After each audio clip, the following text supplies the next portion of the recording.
Good afternoon and welcome to the Channel Final Bell on the Rural Radio Network. I'm Chad Moyer. My guest on today's program is Mike Zuzolo, Global Commodity Analytics, joining us for the breakdown of today's markets. Well, let's see just quickly here where we ended the day. We've got corn that's nearby. September did end settle out a penny higher, but the deferreds were about a penny lower. Soybeans lower on the day, down 13 to 15 cents. And then over in Kansas City, wheat down just a couple of cents here at the end of the day. Let's start in that soybean contract, since that seemed to be the big mover here, Mike. What happened? Was there anything specific with soybeans? Did we hit a bunch of sell stops, or what was going on in the beans today? Yeah, I think two things, Chad, one technical and one more fundamental. And I think the first thing that happened was yesterday, with the August being still leading, we were able to get up to about 1025 area, 1025 and a half. That's the 26-week moving average. We haven't been able to get above that since June. And without going through that, I think maybe we found a little bit more resistance on a technical basis, especially given that the August contract expired today. And if you take a look at where we closed the market up, we're looking at August beans expiring with 4 contracts traded, is what I'm showing, at about 1008. September was literally pulled lower by that August contract, I think, and went down to 1008, settled out at about 1010. And so I think that was the mechanics and the technical side of why we probably pulled back in what otherwise is a weather-driven, soybean-led market to the upside. That fundamental factor that I mentioned is the weather. We did see on the morning maps, the morning models, instead of a very strong, dominant high-pressure ridge with hot temperatures all the way into early to mid next week, we saw a little bit of a buckling on both of those primary models, the GFS and the European model, both suggesting maybe a little bit more of a flattening of the ridge, allowing some moisture in as we get into like the 20th, 21st of August. I think that probably took a lot of the potential steam away from continuing this rally along with that expiration. So going into Friday's trade, I think it's really important that the September picks up where the August left off as far as upside, especially given that the midday models and the early PM models that I've looked at as we go on the air here, they're starting to dry out again and heat up again. So I still think beans are the leader to the upside in the short term because of the report and what USDA did on that WASDE report. I'd sure like to get the wheat market underneath us and form a low now that that northern hemisphere harvest is really getting close to being wrapped up. Okay. Well, let's expand on that a little bit more with these other grains. You know, corn slightly lower, wheat slightly lower as well. Is that a function of this post-report attitude maybe that you referred to, or what's going on there? I think it almost has to be, Chad, at this point, because in the case of wheat, we actually had a very strong weekly export sale number close to the top end of the trade guess, up about 14% from the 4-week average. And yet we went down to the $5 level, $5.75 for the September soft red wheat as a low on Thursday's trade. You know, recall that last year at this time, we were making lows in the wheat as well. And actually our major low in the wheat is from the week of August 26th of last year of 493.5. So we're literally only 7 cents from testing that low, even though we've got a much tighter world supply demand balance sheet than we had last year at this time. And so I think that's where maybe the wheat is picking up a little bit more sensitivity from the Russia U.S. Summit that's coming in at the end of the week. I noticed the dollar was stronger against the Russian ruble and a couple other key currencies that are kind of wheat related. But we'll see where this shakes out, especially after we get the more information from where that summit is going to shake us out as far as crude oil prices and the dollar especially. Yeah.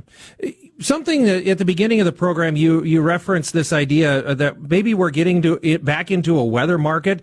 Perhaps it's not a demand anymore. Can you expand on that a little? Is it weird, unique, just different that we're in a weather market at this time of year? And the reason I ask that is, I mean, we get to this point of year, usually we kind of know what's out in the field and what we're going to have. Is this unusual for that to happen again?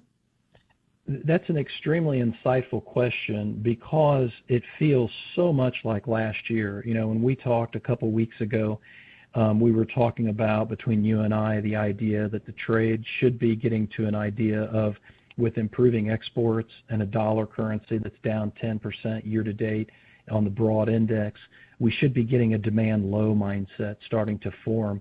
But then without that demand low forming, we saw a reinvigoration of the bear, and the negativity built back into this market, and it felt so much like last August because of that price action, and that was directly related to the USDA expectations, the trade expectations for this week's WASDE report by USDA. And boy, did USDA make me feel even more like last year at this time. And now that we've got this hotter, drier bias forming in the weather pattern, it just adds to that feeling. And so to answer your question, we should have more of a mindset of what the supply is going to be, especially the U.S. supply. But because of the combination of the deterioration in the crop for corn since the USDA looked at their satellite data back at the end of July, which made up the yield forecast, and they're very open about that. They stopped looking at the yield satellite imagery on July 27th. Between then and now, in my opinion, many of my clients, both sides of the Corn Belt, have lost a lot of yield, especially in the corn. And now we've got this weather market in the midst of these big, big yields, and the trade's going to have to figure out what our yields are, and that's what their process of doing. So it's a little bit odd this time of year to have this kind of a weather market, maybe less so in the beans, but these last 2 years, they feel almost identical to me, especially with that wheat market not being able to make a low, just like last year. Mike Zuzolo from Global Commodity Analytics. Stay tuned. The second half of the Channel Final Bell is up next here on the Rural Radio Network.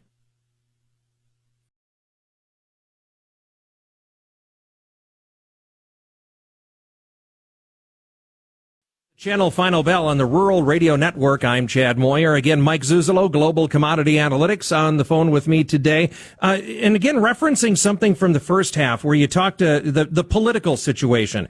We know that Putin and Trump are going to have a meeting. Is that significant to the market? Is the market really watching that, or are there other geopolitical things that are kind of going on right now, Mike? No, I think it's extremely significant, Chad, because if we see any kind of negativity come out of this market, the trade doesn't really know whether we're going to have a run back into the U.S. dollar as a safe haven, and then that really upset the apple cart as far as our agriculture commodities becoming more expensive again. I mean, that has been the massive tailwind and the wind in the sails for the ag commodities this year. Is that dollar continued to go lower. So if we have a bad situation develop, could the dollar become a safe haven?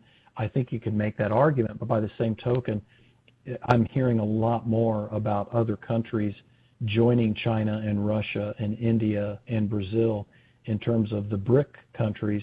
There's even speculation that Canada is looking at that in earnest at this point. The Latin American colleagues I have been talking to me about that this week.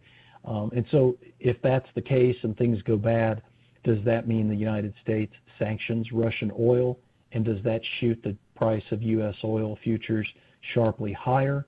And along with it, does that press the dollar lower because of this idea that we're going to be going it alone and the other countries will want to start selling more dollars?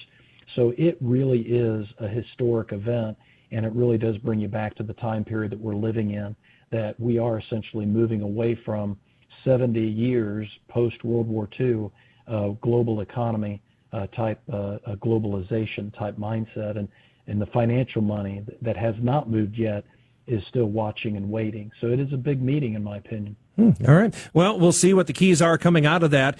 We should mention over on the mercantile, we had another big move in the cattle futures. Live cattle, feeder cattle, both down hard today. And I guess put the move in perspective. You know, we're at these higher values, so maybe as a percentage of the total, maybe not as big of a move, but still, when you see numbers like that, it can definitely catch your attention. Anything going on that we should be aware of in cattle? No, without a doubt. And, that 320, 330 level in lead month feeders is especially pertinent at this stage. And I do think the big thing going on in cattle with the WASDE report for livestock, especially the beef side, I felt like feeding the bull quite nicely with a big drop in both Q3 and Q4 commercial beef production versus July. I felt like with that feeding the bull, we should have continued on higher and maybe tried to test the resistance levels and those all-time highs by the time we closed out this week. But then we caught word that there's going to be an update from the Ag Secretary about screwworm, and she's talking about it being maybe one of the biggest updates, probably in her words, probably the biggest announcement to date, is what she said, I think, at the Iowa State Fair. I think that really played a role in Thursday's trade. And I think it also maybe pulled the packers away from bidding up this week and just created a kind of a vacuum and everybody waiting to see what that announcement's going to be, because I saw negotiated cash midday really kind of get pummeled, and now it's below 235. So all of a sudden we have August futures in the fats at or above where the negotiated cash price was, and I think the funds just wanted to pull money off of that. Mm-hmm. All right. Well, with the time that we have left, let's move forward now. So we have the WASD in the rearview mirror. We've got this meeting of the Russian and U.S. superpowers coming together for a meeting this week. Looking ahead to next week and beyond, what's next for the market to chew on? You know, I think the biggest thing to watch for are the crop tours coming out and people getting out in the fields and reporting. We've got the Farm Progress show coming out in a couple weeks. And this combines with that weather market that we may be facing.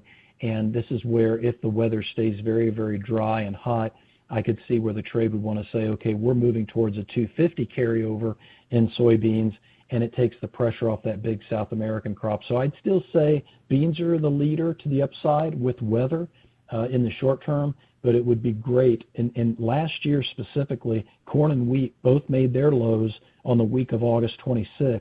While the soybeans made their lows this week right after a report. So I'd kind of like to see if that happens again. Okay, anything we should be doing with our marketing plan in relation to that? Yeah, I would say you get up to around that 1075 old highs in the November from earlier this year in the soybeans. You might want to get some floors underneath you, because the higher we go, obviously the less demand we're going to have, because you're going to ration that demand, especially if you go up sharply. So I would say that'd be the place to start. And then if the corn can follow the beans, maybe start working on the off the combine bushels that you've got coming in, and whatever you've got left over in the bin from last year, start peddling some of that out. All right, Mike, good to have you on the air. Thank you so much. Mike Zuzolo, Global Commodity Analytics, his website, globalcomresearch.com. Again, globalcom with 2 M's, research.com. Do remember, trading of commodity futures and options does involve a substantial risk of loss and might not be suitable for all investors. That is today's Channel Final Bell. It's brought to you by Channel and your local seed pros. On the Rural Radio Network, Chad Moyer reporting.